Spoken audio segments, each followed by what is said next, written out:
Everyone welcome back to our channel. कैसे आप सब होप आपसे बढ़िया होंगे। और मैं अभी बिस्तर में एक ब्लॉग बना रही हूँ क्योंकि मेरी तबीयत थोड़ी सही नहीं है। मैं बहुत ज़्यादा डिस्टर्ब हूँ, बहुत ही ज़्यादा डिस्टर्ब हूँ क्योंकि हमारे साथ जो हुआ है ना वो बहुत अनएक्सपेक्टेड था। मतलब होना ही नहीं चाहिए था यार, ऐसा होना बिल्कुल नहीं होना चाहिए था जो भी हुआ है।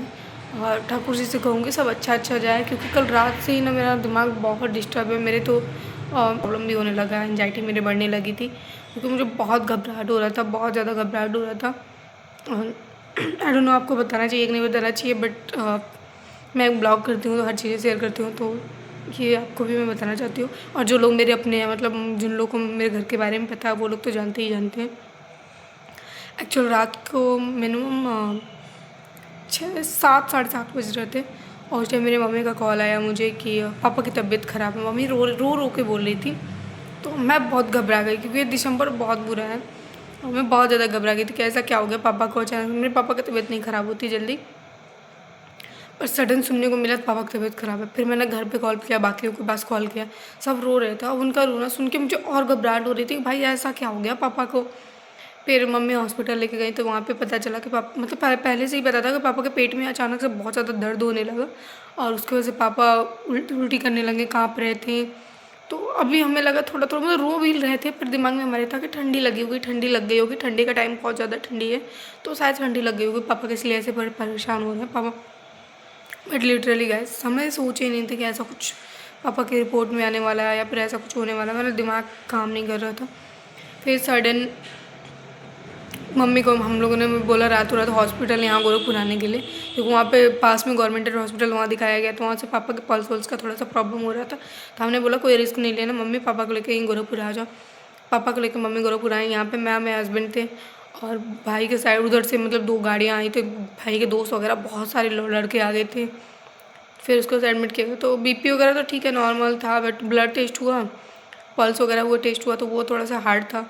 तो उसके बाद जब ब्लड टेस्ट हुआ तो उसमें निकला कि पापा की लम्स में प्रॉब्लम और लीवर में प्रॉब्लम है। मतलब अनएक्सपेक्टेड है यार, अनएक्सपेक्टेड है। हम कभी सोचे नहीं थे कि पापा को कभी भी ऐसे तबीयत ख़राब हो जाएगी हमारे घर में। और हमारे लिए वो दिन, कल का रात और आज का पूरा दिन बहुत हार्ड रहा। मेरी मम्मी का रोना देख के मुझे घबराहट हो, मैं अपनी मम्मी के आंखों में आंसू बर्दाश्त नहीं कर पाती हूँ लिटरली।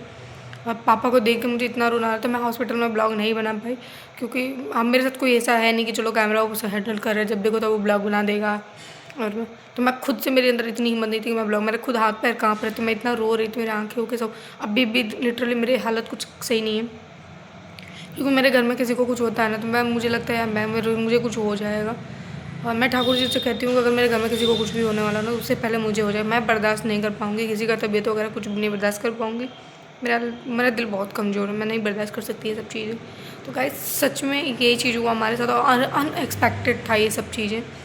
तो और अभी कुछ और भी आपको शेयर करना है, मैं इसी ब्लॉग में बताती हूँ आपको कि मेरी नन्ना आने वाली है और उसका एग्ज़ाम है यहाँ पे, तो आज आ रही है गोरखपुर। मैं जब तक गोरखपुर रहती हूँ वो नहीं आ पाती क्योंकि उसकी पढ़ाई हो रही रहती है तो वो नहीं आती है, बट फर्स्ट टाइम आ रही है गोरखपुर। तो वो उसकी फ्रेंड वगैरह आ रहा है तो कोशिश करूँगी मैं दिखाऊँगी, क्योंकि कैमरे के सामने ज़्यादा नहीं आती, तो आई विल ट्राई कि मैं आपको भी दिखाऊँ कि वो हमारे साथ हम कैसे रहते हैं। जो भी हो थोड़ा बहुत आपसे शेयर करूँगी, बहुत ज़्यादा ब्लॉगिंग उसके सामने से बैठ के नहीं कर पाऊँगी, बट लिटरली थोड़ा बहुत तो दिखाऊँगी, कोशिश करूँगी। मतलब पूछ के, बिना पूछे नहीं, क्योंकि मैं किसी के सामने अपने फैमिली से, मेरी फैमिली मुझे डर नहीं है क्योंकि मेरी फैमिली सारे कैमरे के सामने आ जाते हैं, मेरे हस्बैंड भी कैमरे के सामने आ जाते हैं। बट अभी वो मेरे लिए ननद नहीं है, बहन जैसी है, जैसे कि मेरी छोटी बहन है वैसे वो भी है, तो मैं उसको भी ननद नहीं समझती हूँ, इसलिए मैं उसका नाम भी रख लेती हूँ क्योंकि है कुछ रीज़न में, इसलिए मैं बोल लेती हूँ। फिर अभी जैसे ही वो आज आ रही है फिर मैं ब्लॉग में देखूँगी। और ठंडा भाई बहुत ज़्यादा है, तो अभी मुझे रूम का कुछ काम है तो चलो रूम का काम भी कर लेती हूँ। अब मुझे बर्तन थोड़ा बाहर ही धुलना पड़ता है क्योंकि नीचे वाले रूम में थी मैं तो किचन रूम में था, बट इस वाले रूम में किचन तो है बस सिंक वगैरह नहीं है, तो वो सीढ़ी के पास टोटी है, वहाँ पर मुझे धुलना पड़ता है बर्तन। अगर हम ग्रुप में रह रहे हैं या फिर कहीं पे भी रूम लेके रह रहे हैं तो थोड़ा बहुत तो एडजस्टमेंट करना पड़ता है। बट ये ठीक है कि रूम में सारी व्यवस्था है, यहाँ पे बेड हो गया, सोफ़ा हो गया, कुर्सी हो गया, जो भी चाहिए ये सारी व्यवस्था है, बस बर्तन धुलने का थोड़ा सा दिक्कत होता है मुझे। तो गैस कोई भी नहीं, चलो चलते हैं, बर्तन धुलने जा रही हूँ मैं, ज़्यादा बकवास नहीं करती। और आप भी सब प्रे करो मेरे पापा जल्दी से ठीक हो जाए, सब कुछ उनका नॉर्मल हो जाए और वेल डन हो जाए मेरे पापा जल्दी से। तो आप सबका प्रे करोगे तो शायद मेरे पापा को जल्दी लगे। और अब भी हो सके तो कल या परसों फिर पापा आएंगे तो मैं दिखाऊंगी आप सबको, कोशिश करूँगी आप सबके सामने दिखाने की। आप वीडियो में कंटिन्यू बने रहो। ये रहा मेरा इतना सारा बर्तन, कुछ बर्तन यहाँ पे पड़े हुए हैं जो कि अभी मुझे सब धुलना है। तो चलो चलते हैं बाहर का, देखते हैं भाई। बाहर देख लो क्या हो रखा है, ये देखो। अभी कल के डाले हुए कपड़े भी तक नहीं सूखे हमारे, ये सारे मैंने कपड़े डाल रखे हैं, अभी भी सूखे भी नहीं हैं। तो चलो चलते हैं छत पे, मुझे छत से भी कुछ कपड़े लेके आने हैं, तो वो कपड़े भी लेके आती हूँ मैं और फिर दिखाती हूँ आप सबको। पता नहीं कपड़े सूखे भी होंगे कि नहीं सूखे होंगे। सूख गए हैं बट ठंडे ठंडे हो रखे हैं सारे कपड़े, क्योंकि ऑलरेडी 3-3 दिन के कपड़े हैं ये। तो लेके चलते हैं नीचे और देखते हैं, सूख जाए तो ठीक है। तो कपड़े मैं उतार लेती, फिर मिलते हैं आपसे। गाइस फाइनल मैंने कपड़ा उतार लिया है और ये रहा मेरा कपड़ा। कुछ कपड़े नीचे हैं तो उसको लाके इस पर डाल दे रही हूँ, तो थोड़ा सा हवा है तो सूख जाएगा। और छत का व्यू मैं दिखाती हूँ आपको बैक करके।